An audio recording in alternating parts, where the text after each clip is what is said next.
ওটা শিল্পী সমিতি আর কি দুঃখ প্রকাশ করতেছে, আমরা কি আশাই করতে পারিনি। এটা এত সুন্দর একটা ওতেন অনুষ্ঠান হলো, আপনার ওইখানে সদর পেনশাল উপস্থিত ছিলেন, প্রত্যেকটা কথায় ক্ল্যাপ দিচ্ছিলেন। ও মাই গড, এবার চিত্রনায়িকা শবনম বুবলিকে দ্রুত ডাক্তার দেখাতে বললেন চিত্রনায়িকা অপু বিশ্বাস। হঠাৎ কেন অপু বিশ্বাস চিত্রনায়িকা বুবলিকে নিয়ে এমন মন্তব্য করলেন, বিস্তারিত জানতে সবাই এক মুহূর্ত না টেনে একটা লাইক দিয়ে ভিডিওর ধৈর্য সহকারে দেখতে থাকুন। আসসালামু আলাইকুম রহমতুল্লাহ, সবাই কেমন আছেন? আশা করি সবাই অনেক অনেক ভালো এবং সুস্থ আছেন। সবাইকে স্বাগতম জানাচ্ছি আমাদের আরেক প্রথম ভিডিওতে। প্রতিদিনের মতো আমি আপনার সিরিয়াত ফারুকি। চিত্রনায়িকা শবনম বুবলি অপু বিশ্বাস একে অপরের এফিট আর অফিট সবসময় আলোচনা সমালোচনার জন্য লেগে থাকে।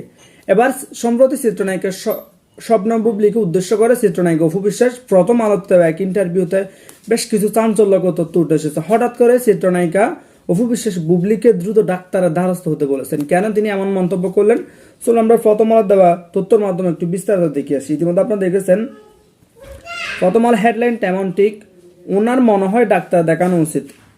কাকে উদ্দেশ্য করে বললেন অপু? যাই হোক, আমরা একটু বিস্তারিত দেখি। সম্প্রতি একটা বেসরকারি একটি টেলিভিশনে শাকিব খানের ব্যক্তিগত জীবন নিয়ে অনেক নতুন তথ্য জানিয়েছে শবনম বুবলি।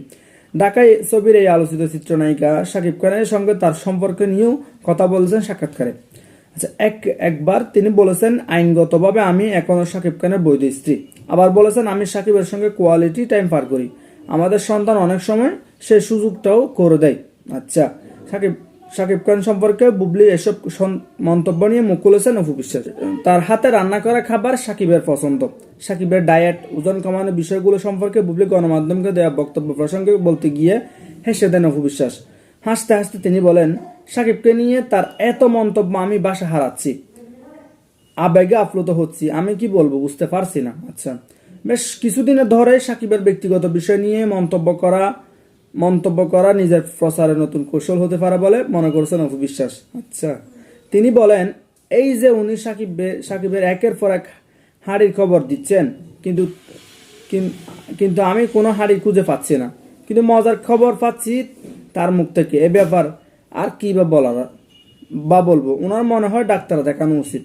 আচ্ছা, অপু বিশ্বাস আরো বলেন, আমি সিনেমার মানুষ, একটা মহল বলেন অপু বিশ্বাসের কাজ নাই, আমি তা জানি না, তবে এটির বিশ্লেষণ দেওয়ার বিষয়টিও আমি মনে করি না। তবে এখন যে কাজই করি অবশ্যই সম্মান হতে হবে, আর কাজের সম্মানটাও মানুষ কতটুকু বুঝেন তাও বাবার একটা ব্যাপার আছে। বুবলিকে ইঙ্গিত করে অপু বলেন, আমি একজন নারী হিসাবে বলবো, উনি যথার্থ সম্মানীয় মানুষ। প্রতিটি মানুষের তার নিজের কাছের সম্মানের জায়গা খুঁজেন। তিনিও এতটা সময় ধরে ক্যারিয়ার ব্যস্ত সময় কাটাচ্ছেন। তবে আমার মনে হয় নিজের প্রচারের স্বার্থে অন্যকে ব্যবহার করে নিজের ব্যক্তিত্ব বিলিয়ে দেওয়াটা বুদ্ধিমানের লক্ষণ নয়। আর যদি এটাই সে মনে করে তাহলে তার উপযুক্ত চিকিৎসা দরকার। তাহলে বুবলি এসব কেন বলছেন জানতে চাইলে অপু বিশ্বাস বলেন, এটি তার কৌশল কিনা জানি না। একজন সন্তানের মা হিসাবে সন্তানের বাবার প্রতি মেসেজ থাকতে পারে, অস্বীকার করার কিছু নাই। তবে এখানে একটা ব্যাপার আছে, তা হলো শুধু সন্তানের বাবা, আরেকটি হলো পরিবার সন্তানের বাবা, সবাইকে নিয়ে বাবা, এটিও কিন্তু গুরুত্বপূর্ণ কথা। নাম প্রকাশ না করে বুবলি ইঙ্গিত করে অপু আরো বলেন, এখন আমরা একটা জায়গায় চলে এসেছি, আমাদের কথাবার্তা যেন যথাযথ মন হয় খেয়াল রাখতে হবে। এখন এসব কথা হাস্যকর মনে হয়, অতি ভক্তি চুরের লক্ষণ। আমি মনে করি ওনাকে সুস্থ থাকা দরকার। এই নায়িকার মন্তব্য শাকিবকে নিয়ে ওনার কথা শুনে মানুষজন হাসছে, আবার তো আমাকে সেসব বিশ্লেষণ করতে হচ্ছে। আমি নিজেও তো এসব শুনে বিশ্লেষণ দিতে অসুস্থ।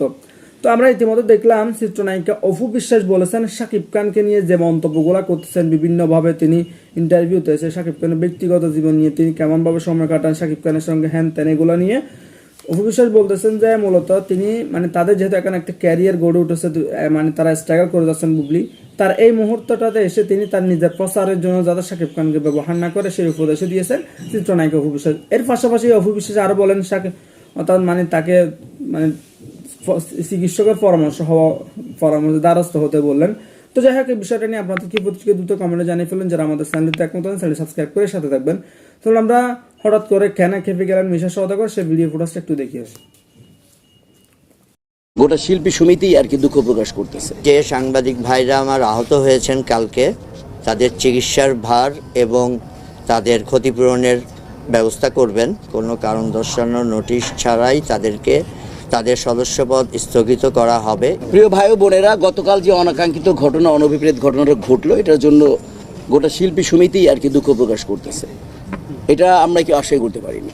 এটা এত সুন্দর একটা ওতেন অনুষ্ঠান হলো, আপনার ওইখানে সদর পেনশাল উপস্থিত ছিলেন, প্রত্যেকটা কথায় কথায় ক্ল্যাপ দিচ্ছিলেন, এবং সেটা শেষ করার পরে আমরা একটা মিলাদ মাহফিল দোয়ার আয়োজন করলাম এবং তারপরে তাবারুক বিতরণ করলাম। এর মধ্যে আমরা আমাদের মতো জাস্ট আমরা রুমে গিয়ে আমরা যখন বসলাম, কথাবার্তা চলতেছিল, এর মধ্যে শুনলাম যে রীতিমতো এখানে একটা যুদ্ধ হয়ে গেল।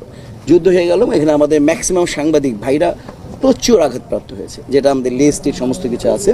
দেন আমরা এই যারা আঘাতপ্রাপ্ত হয়েছেন এবং যারা প্রচুর পরিমাণে কষ্ট করেছেন এবং যারা পরিমাণে অপমানিত হয়েছেন, এই তখন কি হলো, ওই ক্যাবিনেটের আমরা সবাই মিলে বসে 11 সদস্য বিশিষ্ট একটা আমরা শিল্পী সমিতির 5 সদস্য এবং যে সাংবাদিকদের 5 সদস্য বিশিষ্ট আমরা 5-5-10 এবং চিফ আমাদের উনি শিল্পী সমিতির উনি প্রধান উপদেষ্টা, ওনাকে আমরা আহ্বায়ক করে সবাই এটা মেনে নিলাম যে উনি করবেন।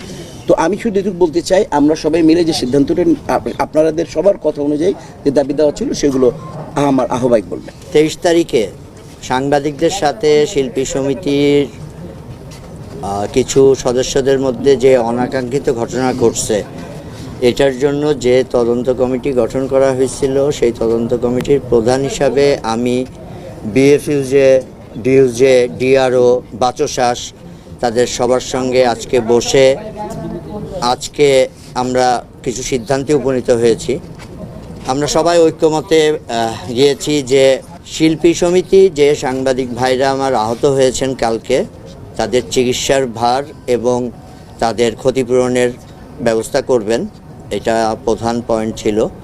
দ্বিতীয় পয়েন্ট হচ্ছে শিল্পী সমিতির যে অফিস সহকারী জামান, তাকে 1 মাসের জন্য বহিষ্কার করা হয়েছে অফিস থেকে। তৃতীয় পয়েন্ট ছিল যে 4 জনের নাম উঠে এসছে যারা এই মানে অনাকাঙ্ক্ষিত পরিস্থিতির সাথে সম্পৃক্ত ছিল, সামনাসামনি একদম সম্পৃক্ত ছিল।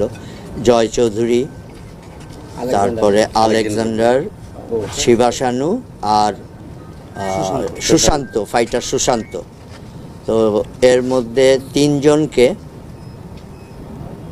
কারণ দর্শানো নোটিশ দেওয়া হচ্ছে এবং ভবিষ্যতে যদি এরকম কোনো কাজ তারা করে তাহলে কোনো কারণ দর্শানো নোটিশ ছাড়াই তাদেরকে তাদের সদস্যপদ স্থগিত করা হবে। একমাত্র ওয়ালটন এসি দিচ্ছে 1 বছরের রিপ্লেসমেন্ট গ্যারান্টি এবং কম্প্রেসারের 10 বছরের গ্যারান্টি। এই মর্মে শিল্পী সমিতি সিদ্ধান্ত নিয়েছে, যেটা আমরা সিদ্ধান্ত নিয়েছি, এবং এর সাথে সাথে এদেরকে আগামী 1 মাসের জন্য শিল্পী সমিতিতে প্রবেশ অধিকার নিষেধ করা হয়েছে। এবং জয় চৌধুরী তার শিল্পী সমিতির সবার পক্ষ থেকে যে পরিস্থিতি ঘটেছে এই জন্য অন ক্যামেরায় আপনাদের সবার সামনে দুঃখ প্রকাশ করবেন। এই কয়টা পয়েন্টে আমরা সবাই আমাদের সাংবাদিক নেতৃবৃন্দের সাথে আমরা সবাই ঐক্যমত পোষণ করেছি।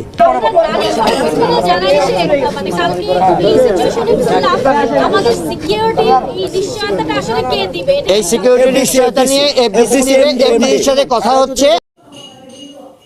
তো প্রিয় দর্শক, আজকের ভিডিওটা আপনার কাছে কেমন লেগেছে কমেন্টে জানাতে ভুলবেন না। এতক্ষণ সাথে থাকার জন্য সবাইকে অসংখ্য ধন্যবাদ। দেখা হবে অন্য কোনো ভিডিওতে।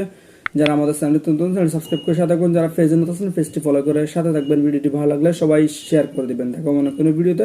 আল্লাহ হাফেজ।